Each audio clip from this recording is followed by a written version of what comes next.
अस्सलामुअलैकुम। खुशामदीद कहता हूँ आपको नए ट्यूटोरियल में, जो कि हमारा एक सीरीज़ चल रहा है बेसिक प्रिंसिपल्स ऑफ एनिमेशन। मेरी कोशिश है कि जो कुछ मैंने सीखा है वो मैं आप लोगों तक पहुँचाऊँ। मुझसे भी कुछ गलतियाँ हो सकती हैं, तो उसको आप लोगों ने दरगुज़र करना है, माफ़ करना है। ओके, एनी हाउ, आज हम सीखेंगे वैल्यू ग्राफ। कल हमने स्पीड ग्राफ सीखा था, आज वैल्यू ग्राफ सीखेंगे। वैल्यू ग्राफ में अगर आपको कोई एनिमेशन बनाने से पहले मैं आपको थोड़ा सा इसकी बेसिक्स बता दूं। लेट्स से ये मेरे पास एक स्क्वायर है और मैं चाहता हूँ कि ये इसकी इनिशियल पोजीशन हो यहाँ पे एक्स वैल्यू, और यहाँ पे आऊँगा तो सॉरी, मैं इसको गलती हो गई मुझसे थोड़ी सी। मैं एक्स वैल्यू इनिशियल और मैं ऑल द वे 10 फ्रेम्स पे आऊँगा, तो ये होगी मेरी फाइनल। और अगर मैं इसको यहाँ पे आता हूँ और मैं x को सेलेक्ट करता हूँ, अगर मैं दोनों को सेलेक्ट करता हूँ x और y को, तो y की मुझे ज़रूरत नहीं, क्योंकि y बिल्कुल लीनियर है। मैं y के प्रॉपर्टीज़ को मैं चेंज ही नहीं कर रहा, तो मैं सिर्फ़ और सिर्फ x को मैं चेंज करूँगा। और अगर मैं यहाँ से मेक श्योर कि आप इसको F9 प्रेस करेंगे तो आपके पास दो ग्राफ्स आ जाएंगे। ओके, तो व्हाट डज़ इट मीन? इसका मतलब ये है कि आपकी जो ऑब्जेक्ट है वो यहाँ से शुरू हो रहा है, यहाँ से स्पीड पकड़ के ऑल द वे यहाँ पे आके वो रुक जाता है। तो अगर मैं इसको प्ले करता हूँ तो वो कुछ इस तरह प्ले हो रहा है। अब लेट्स से मैं अगर इसको ये करूँगा कि मैं यहाँ पे आके, तो इसका मतलब क्या होगा कि वो एकदम से, ये देखिए, स्लो एंड बूम। और अगर मैं इसको यहाँ से ले आता हूँ, नीचे ले आता हूँ, तो इसका मतलब ये होगा यहाँ पे स्लो होगा, और जितना ये ऊपर चढ़ेगा उतना ही वो उसकी स्पीड बूम, ये देखिए, एकदम से। और अगर मैं इसको यहाँ पे ले आता हूँ और मैं इसको यहाँ पे ले आता हूँ, तो व्हाट डज़ इट मीन कि बिल्कुल शुरू में इसने अपनी स्पीड पकड़ी और आहिस्ता आहिस्ता करके, ये देखिए, शुरू में उसकी स्पीड है। और इसका वो ये है कि अगर okay, there is one more thing, मैं आपको वो भी बता दूं कि अगर आप सेम मैंने ये चीज़ सेम मैं चाहता हूं कि टाइम यही रहे, लेकिन इस एनिमेशन की जो स्पेस है फ़िलहाल, वो अगर मैं आपको रूलर से दिखा दूं तो वो यहाँ से यहाँ तक है, लेकिन मैं चाहता हूँ कि इसी टाइम में वो यहाँ तक आ जाए, बिल्कुल 10 फ्रेम्स में वो एनिमेशन यहाँ तक आए।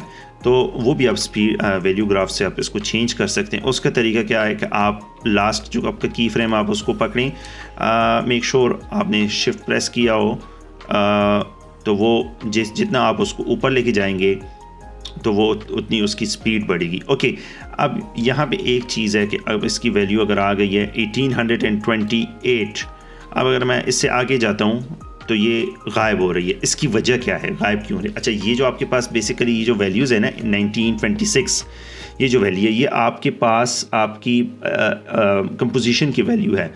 अगर आप यहाँ पे आते हैं, कंपोजिशन सेटिंग पे आते हैं, तो ये आप चेक करें 1920 आपके पास उसकी विड्थ है। तो 1920 से अगर आप ऊपर जाएंगे तो ऑटोमेटिकली वो गायब होती जाएगी, आपका जो ऑब्जेक्ट होगा वो गायब हो जाएगा। तो अगर मैं इसको यहाँ पे ले जाता हूँ तो सेम 10 फ्रेम्स में मैं स्पेस ज़्यादा कवर कर रहा हूँ। और सेम अगर मैं चाहूँगा कि मैं इसको नीचे ले बाहर से शुरू हो, तो करंटली अगर आप यहाँ पे मैंने माउस को जैसे ओवर करते हो ये 378 पे है, तो मैं अगर इसको नीचे ले आता हूँ तो ये आप चेक करें, ये अब बिल्कुल ज़ीरो है। और अगर ज़ीरो से मैं बिल्कुल नीचे जाऊँगा तो ये बाहर से होके आएगा। तो बाहर से उसने ऑलरेडी जैसी आ रहा है उसने अपनी स्पीड पकड़ी हुई है। लेकिन अगर मैं चाहूँ कि मैं यहाँ से उसको स्लोली ग्रेजुअली वो स्पीड करे, और यहाँ से मैं इसको कुछ इस तरह, तो ये, और अगर मैं इसको कहूँ कि नॉर्मली कोई मतलब इतना वो नहीं है, तो ये, तो जितना जो कर्व आप देंगे आप समझ लें कि जितना आपकी वैल्यू ऊपर जा रही है वो उतनी स्पीड पकड़ ली है। ओके, ये तो मैंने आपको बेसिक बता दिया। अभी मैं आपको इसी की मदद से बाउंसिंग की जो एनिमेशन है वो मैं आपको क्रिएट करके देता हूँ। तो आई होप कि वो आप लोगों को पसंद आ जाएगी। ओके, मैं यहाँ से क्या करूँगा कि मैं चाहता हूँ कि इस स्क्वायर को बाउंसिंग स्क्वायर हमने बनाना है, ऊपर से ये गिरेगा नीचे और 2-3 बाउंस करके ख़त्म हो जाएगा। ओके, सो मैं चाहता हूँ कि ऑल द वे 10 फ्रेम्स पे आके मैं अगर P प्रेस करता हूँ और Y पोजीशन, मैंने ऑलरेडी इनको सेपरेट किया है। अगर आपके पास ऐसे है समथिंग लाइक दिस, आपके पास ऐसे आएगा तो आप राइट क्लिक करेंगे और सेपरेट डायमेंशन पे क्लिक करेंगे तो ये डायमेंशन आपके सेपरेट हो जाएंगे। ओके, क्योंकि ये Y पोजीशन है तो मेरा जो इनिशियल की फ्रेम होगा वो Y पे ये होगा और मैं ऑल द वे 1 पे आऊँगा तो वो कुछ इस तरह। ओके, अगर मैं इसको प्ले करता हूँ तो ये कुछ मज़ा नहीं आ रहा। मज़ा इसलिए नहीं आ रहा कि बिल्कुल वो लीनियर बिल्कुल एक ही स्पीड से आ रहा है। अगर कोई चीज़ ऊपर से गिरती है तो वो बिल्कुल तेज़ होती है, तेज़ करके ज़मीन से टकराती है। तो मेक श्योर कि आप इन दोनों ग्राफ को सेलेक्ट करें और यहाँ से वैल्यू ग्राफ पे आएँ। तो अगर मैं इसके Y को मैं सेलेक्ट करता हूँ तो ये देखिए बिल्कुल लीनियर है। तो मैं अगर इन दोनों को सेलेक्ट करता हूँ, यहाँ से आप इसको ईजी ईज़ भी कर सकते हैं। ये आपके पास वो ईजी ईज़ इन और ये आपके पास शॉर्टकट है, लेकिन आप यहाँ से अगर F9 भी प्रेस करते हैं तो तब भी हो जाता है। Okay, what I am gonna do कि मैं इसको बिल्कुल स्पीड से गिरेगा, तो स्पीड से गिराने के लिए मैं क्या करूँगा कि मैं इस ग्राफ को यहाँ पे ले आता हूँ यहाँ तक और ये कुछ इस तरह। ओके, अब इसका मतलब ये क्या है कि ये यहाँ से बिल्कुल शुरू में थोड़ा सा ये स्लो आएगा ऊपर से, क्योंकि ऊपर से जब आप एक चीज़ गिराते हैं मैं अगर इसको मैं थोड़ा और ऊपर ले जाता हूँ, थोड़ा और ऊपर ले जाने का मतलब यहाँ से गिर रहा है तो वो आते आते वो जितना नीचे आएगा वो उतना स्पीड पकड़ेगा, जितना मतलब आप ऊंचाई से गिराएंगे एक चीज़ को तो वो उतनी स्पीड वो पकड़ेगा। तो अगर मैं इसको अभी प्ले करता हूँ तो ये देखिए वो आ गया, प्ले हो गया, मतलब उतनी स्पीड से गिर रहा है। ओके, तो ये 10 फ्रेम्स पे आ गया। तो मैं अगर आ जाता हूँ, मैं तकरीबन 17 फ्रेम्स में आगे चले जाता हूँ और मैं इसको जितने उसने गिरा है जितनी स्पीड से, तो जाहिर सी बात है उसके हाफ तो वो मतलब वो जो बाउंस होता है बॉल जब ऊपर नीचे गिरते हैं ज़मीन पे तो वो ऊपर भी आ जाता है। तो मैं अगर इसको यहाँ से पकड़ूँ शिफ्ट के साथ तो मैं इसको ऊपर ले जाता हूँ तो ये कुछ मेरा वो बन गया। तो ये देखें ऑटोमेटिकली आपके पास एक की फ्रेम आ गया है।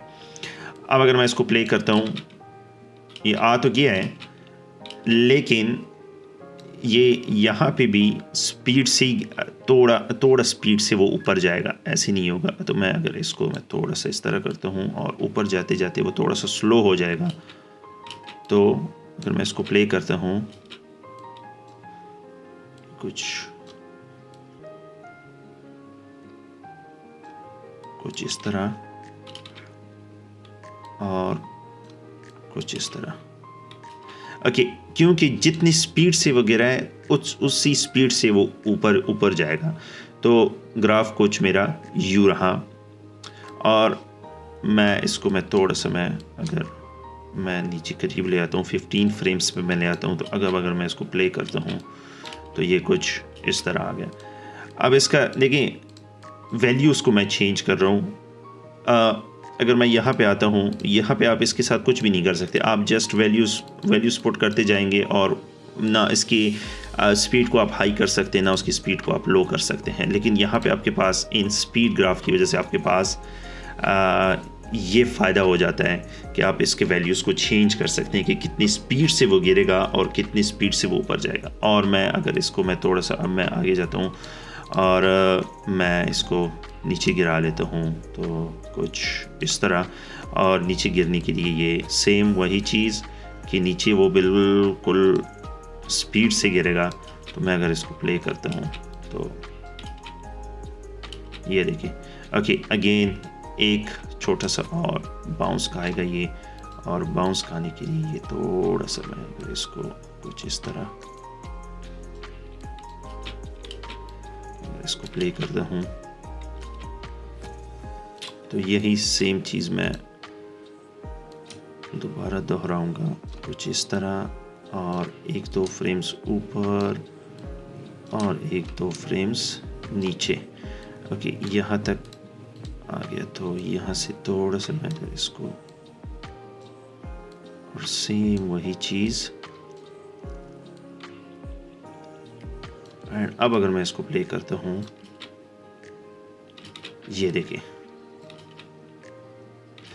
तो ये आप इस तरह इन वैल्यूज़ को आप चेंज कर सकते हैं। स्पीड ग्राफ के थ्रू आप एक अच्छी सी एनिमेशन बना सकते हैं, जैसे कि मैंने ये बाउंसिंग एनिमेशन बनाया। आई होप कि आप लोगों को ये ट्यूटोरियल पसंद आया होगा, और आप लोगों को पसंद आते तो प्लीज़ लाइक, शेयर और सब्सक्राइब करना इसको ना भूलिएगा।